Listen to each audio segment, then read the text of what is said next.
Okay. Hi, Padre. Good morning. Ang tanong ni Papa Awel, parang ang segment niya is, kumusta na idol? Alright. Okay. So, anong sagot doon? Kumusta na idol? Namumula-mula ka pa, rosy cheeks. Nasa Lisbon, Portugal. Go. Alam mo, Alvin, it's been a long time since the last time I was in showbiz is 2007 pa yan. Wow! And then, long time ago. Yeah. So now, nasa business na ako. So, based na ako sa California. So, the reason why I'm here, it's my vacation. Travel na lang muna, Alvin. And then, siguro, I would say, iba na talaga, totally iba na yung buhay ko ngayon. Talagang, wala na yung showbiz. Wala na yung showbiz. Namimiss ko pa rin siya, of course.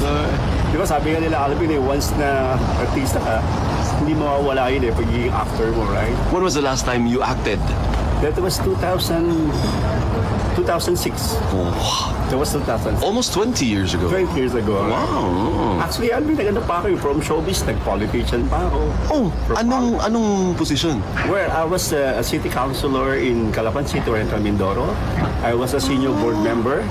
And then I was acting vice governor ng province of Oriental Mindoro. Si Mr. Noli Di Castro is may kababayan. Yes! From Pola.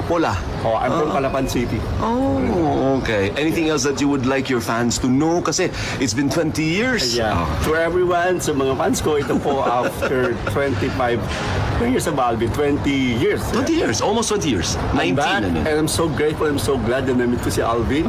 Dito pa po sa Lisbon, Portugal. And siguro po, ito po yung buhay ni Parik Laro sa mas gusto ko ngayon dahil mas Alvin, mas simple. Di ba? Hindi ka na yung katulad ng artista. Ako, I can go anywhere. I can walk anywhere. So, yun lang. Nag-iba yung mga dahil naging negosyante na tayo. Mayaman na. Mas yumaman pa kaysa artista, ganun o politiko. Hindi naman, Alvin. Namumuhay lang tayo ng masarap. Okay. Sakto lang, kumbaga. Sakto lang. Sakto lang. Okay. So, no plans of joining showbiz again? Oh, no, not anymore. Totally not anymore. Yeah. I'm done with the showbiz. Pogi pa eh. Pero mas masarap ang buhay ko yun. Mas peaceful. Okay. Mas masarap. Okay. I can, di ba, pwede kang maglakad kahit saan. Okay. Kasi being a show business, mahirap eh. Di ba, wala kang privacy. Okay. So, at this point of time, mas happy ako. So, anong message mo kina Papa Awel at kay DJ Jaiho? Mga hosts sila yung host ng show. Alam mo, mga idol ko kayo lahat. To be honest, I'm really serious. Every day, back in California, tuwing umaga po, I have this TFS channel. Wow. So every day, nanonood ako ng TV Patrol. So updated ka rin sa news. Updated ako sa news, everything. Especially you, Alvin. Thank you. Sina Karen, sina Kabayan, Bernadette. Bernadette, of course. Yes. Basta lahat na nanonood ng TV Patrol. Okay. Always. I'm your fan. Thank you. I really admire yung inyong news. ating TV Patrol. Okay. And it will help sa mga Pilipino na nasa base in California and America. Okay. Kasi na-update kami sa mga news mo, mga pini-influence. I think marami ding artista who are also based in the US. Oh, yes. Marami. Pinagulitan, yung Rupo Bay, marami na rin. Lahat sa California. Yeah. Okay. So, what is your message to your fans? Okay, again, sa mga Pilipino po, I'm here and back with Alvin. Finally, after 20 years po, and ito na po yung buhay ko ngayon.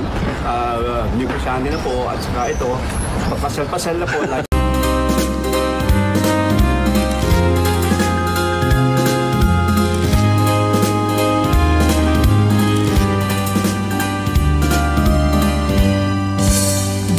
Ang tao, sugat simbing lang, iri kayugan,